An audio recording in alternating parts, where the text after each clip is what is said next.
Yeah, how about if I help you with the milking every morning for the next 3 weeks? No, Mark, I've told you. I want my £30 back. I haven't got it.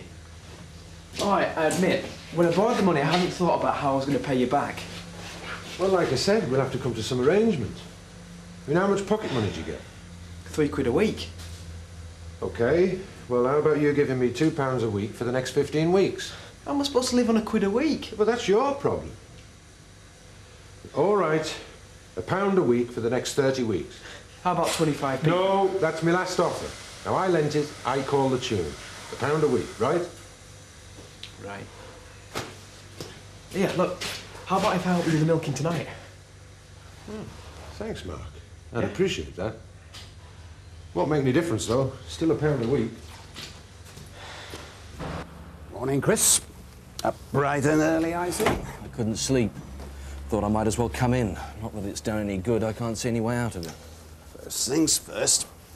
Let's have a cup of coffee. See what we can sort out. There's nothing to sort out, except calling in the receivers. Oh, come on, Chris. It's not that bad. It is. I've been through all our accounts with a fine-tooth comb. We're sunk. I'm sorry, Dad. I'm beginning to think you're right after all. How? Coming back to take over, made a right mess of it. Should never have put me in charge in the first place. Nonsense. You did a good job. Oh, yeah? Turning your business from profit to bankruptcy in, what, 4 years? A really good job. Now, let's get one thing clear, Chris. You're going to carry on like this. I'm going to believe that I was wrong, but I wasn't. I put you in here because I knew you could handle it, and I was right. And together we're going to get out of it. On one condition. What's that?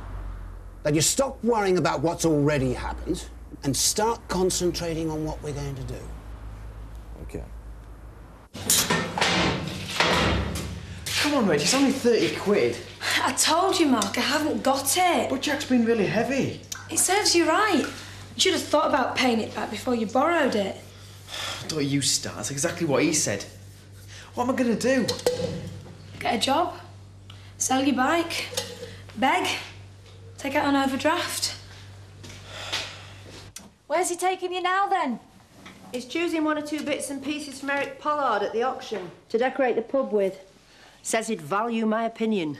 So he's forgiven you for clearing out the cottage? No, it'd take quite a lot more than that to put Alan's nose completely out of joint.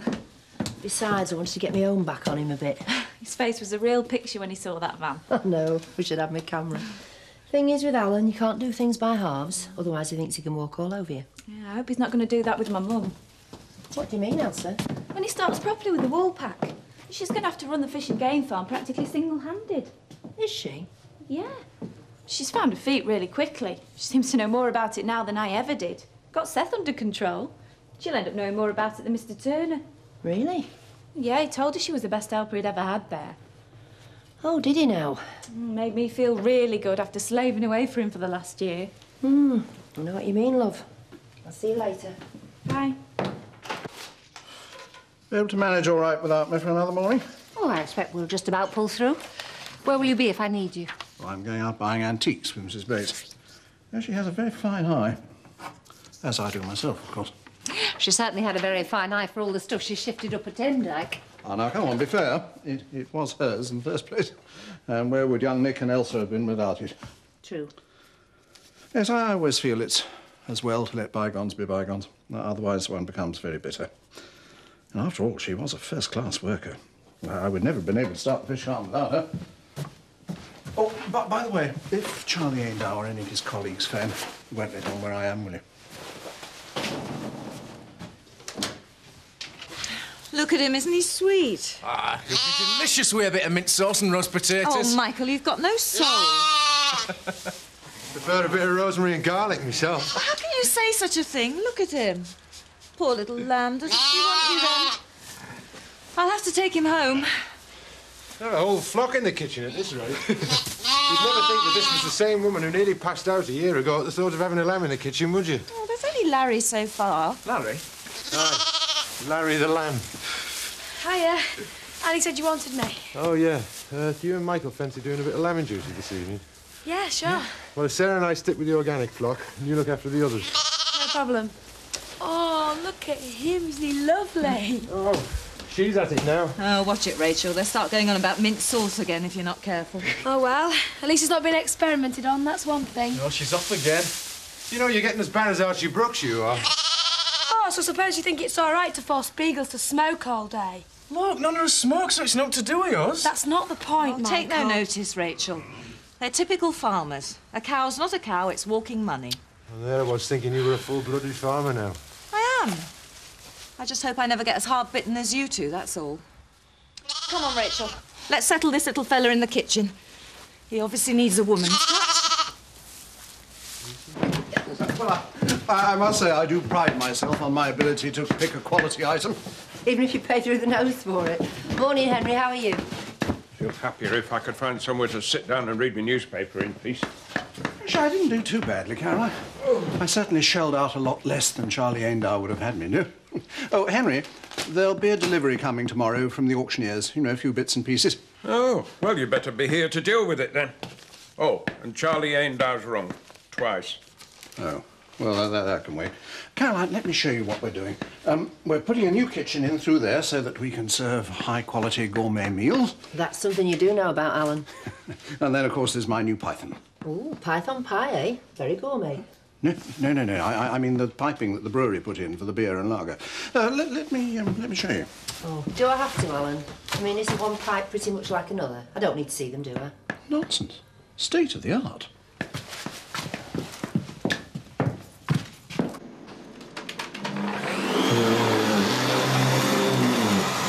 For heaven's sake, Dolly, do you have to do that now? Oh, sorry. I'm trying to concentrate. Right, well, I'll come back later then, shall I? Look, I'm sorry, Dolly. I'm just a bit worried. I shouldn't take it out on you. Well, if there's anything I can do to help. No, I'm afraid there's not much anyone can do to help. It's the haulage business. They think they might be going under. Bankrupt. Oh, I didn't realise it was that bad. I mean, I sort of gathered that Christopher was a bit worried. So what's going to happen? I don't know.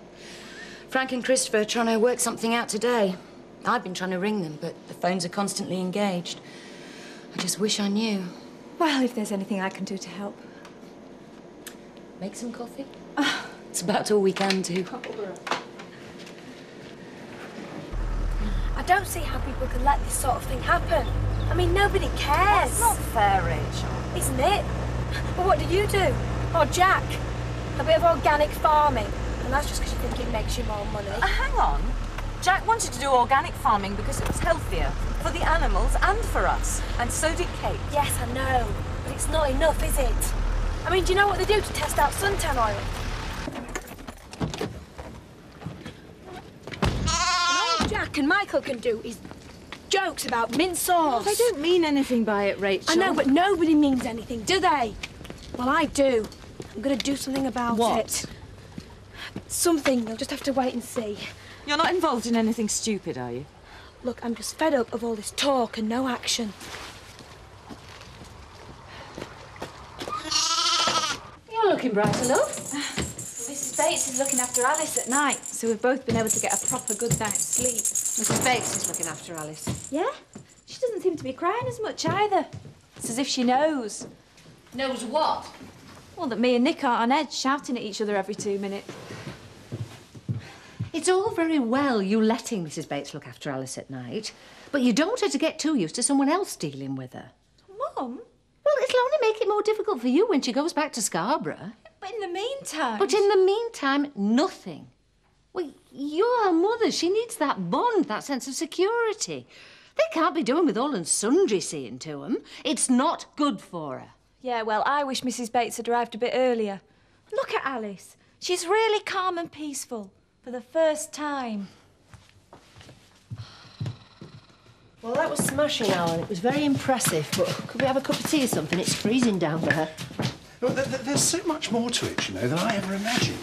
And for instance, if you don't keep beer at the proper temperature, it starts going all frothy. How interesting. Now, that means that it started to ferment again. Really? It's absolutely fascinating. I'd really no idea I was going to enjoy it so much. You know, the actual beer keeping, I mean. I'm ever so glad for you, Alan. This yours, mate. What's that? I don't know. Never seen that before. Is it locked?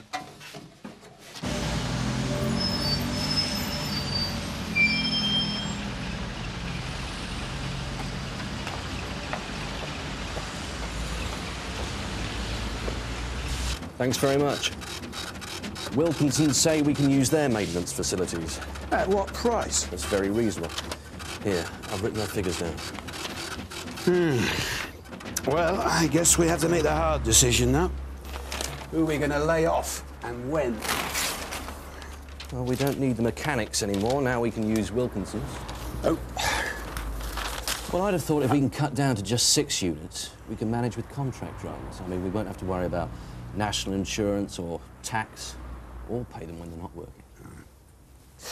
I'm not so sure. It's a bit iffy getting contract drivers sometimes. There's always me. Yeah, I know you've done a few short runs, but what about the long-distance runs? Turkey, Greece. Well, if it's necessary, I'd do it. Tell you the truth, I quite fancy it. I used to enjoy those trips. Yeah, there's nothing like it, really. I used to love it, you know. Especially going abroad. Sun shining, roads stretching for miles, breakfast at a transport cafe with all the other drivers. Throwing up on the Channel ferry. Kipping down in the lorry all night, wearing the same clothes for a week. Oh, the good old days, eh? So they were. And will be again. She should be all right. Bye-bye. Archie. Archie, hang on. Well, what do you want? Where are you going? I'm going to the malt shovel if it's any of your business. I've been looking for you everywhere. Well, now you've found me. Oh, come on. Come on, what do you want? For heaven's sake, how long is this going to go on? Look, let me just buy you a drink. No, thank you. Will you stop being so bloody puritanical? I'm not the only person to have done it, you know. Done what? You know. Had a one-night stand. Michael is a grown man. He can look after himself. You still don't understand, do you? What is there to understand? I spent the night with Michael. I enjoyed it. So did he. So what? I didn't exactly force him. Archie, wait for me.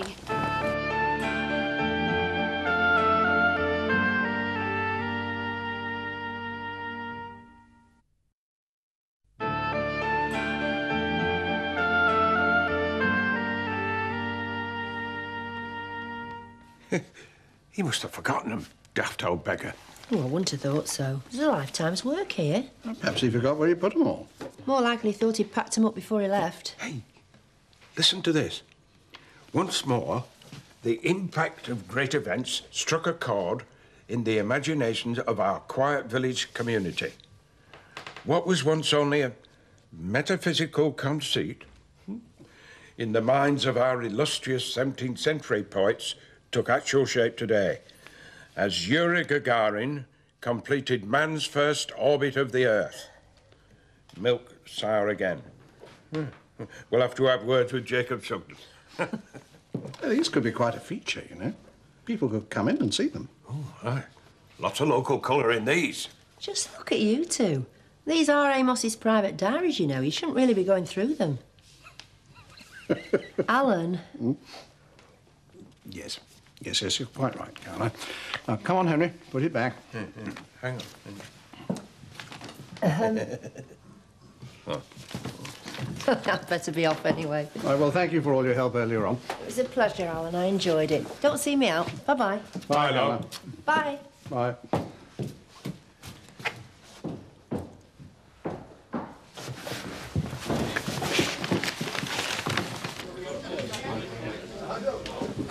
Not as nice as the wool pack, is it? Can't wait to meet the famous Doreen.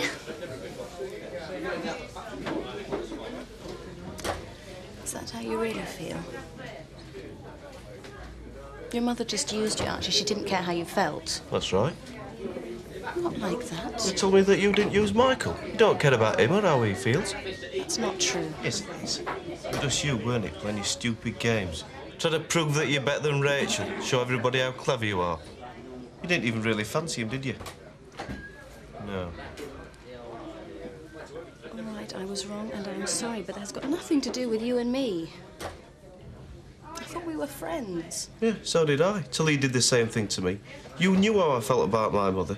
Just played along with you, didn't you? Laughing at me, pretending you were my girlfriend. That was to help you because your mother thought you were gay. No, it wasn't. It was you laughing at other people's expense again. You don't care about me any more than you care about Michael and Rachel. Look, Archie, I'm sorry, really. Please, let me buy you another drink. If you want. Good Lord. What? You remember that time when Amos was taking bets with everybody about various village events? Aye. Well, he was cheating. It's all down here. Batting averages, weights of prize-winning vegetables, the lot. You've got to hand it to Amos. No flies on him, eh? We're shut! Go away! Oh, heavens, can't people read?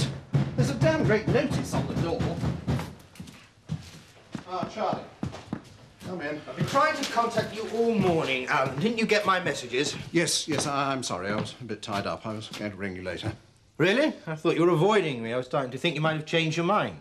Well, yes, I have had a better deal regarding the antique items. Oh, I thought my prices were very competitive. Well, not competitive enough, apparently. I thought we'd more or less shaken hands on the whole package. Well, no, not quite. We had agreed to look into doing business together. But your prices are very steep, Charlie. So I decided to stop shilly-shallying about and go straight to the point of sale. What are you talking about? Cut out the middleman, Charlie. Oh, I see. Oh, this is Pollard's doing, is it? Well, that's not really your concern. No, I'm a businessman. I took the offer that was best for me. That's all there is to it. As far as you're concerned, Alan, maybe. OK, fine. Sayers will be putting the yard's lease up for sale tomorrow. They seem quite hopeful we'll get a good price. But if we sell the yard, it'll mean no more officers. Yes, of course. And no more Sharon, either. What are we going to do, then? We've got to work from somewhere. Home farm, of course. Home farm? Yep. We're already set up there. The accounts are already duplicated on the computer. And we've got the best secretary there that I've ever worked with. Who? Kim, of course. Who else? I suppose you feel very pleased with yourself. Business is business, old man. We all have to scrape by. You're an insidious little rat, Pollard. Yes. Do you mind if I chuck you out? It's going home time. You've done this before, haven't you? There was that pub in Harton that went back on their word about 5 weeks ago, exactly the same. Oh, yes. Yes, I seem to recall I did rather well out of that. But it's not going to happen again.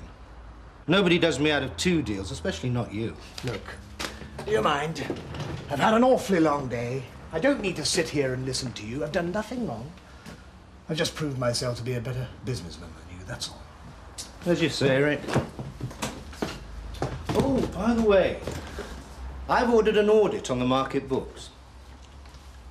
Really? Yes, really. So you'd better start sorting them out, hadn't you, Eric? Make sure everything adds up. Make sure there aren't any odd gaps anywhere. Now, look here. I've always wondered how you paid back that £2,000 you owed me so quickly. Looks like I'm going to find out after all. This isn't on, Charlie. I paid you your money back fair and square, and that is the end to it. Absolutely, old boy. So you shouldn't have anything to worry about, should you? Coming? Or are you working late, after all? Come on, I thought we were supposed to be going for a drink. We've got to look after the lambing. What about Jack and Sarah? They're looking after the organic sheep. What's the matter? Why in such a hurry to get away? You're not frightened of sheep, are you? No, I'm not. That's down to Zoe, though, isn't it?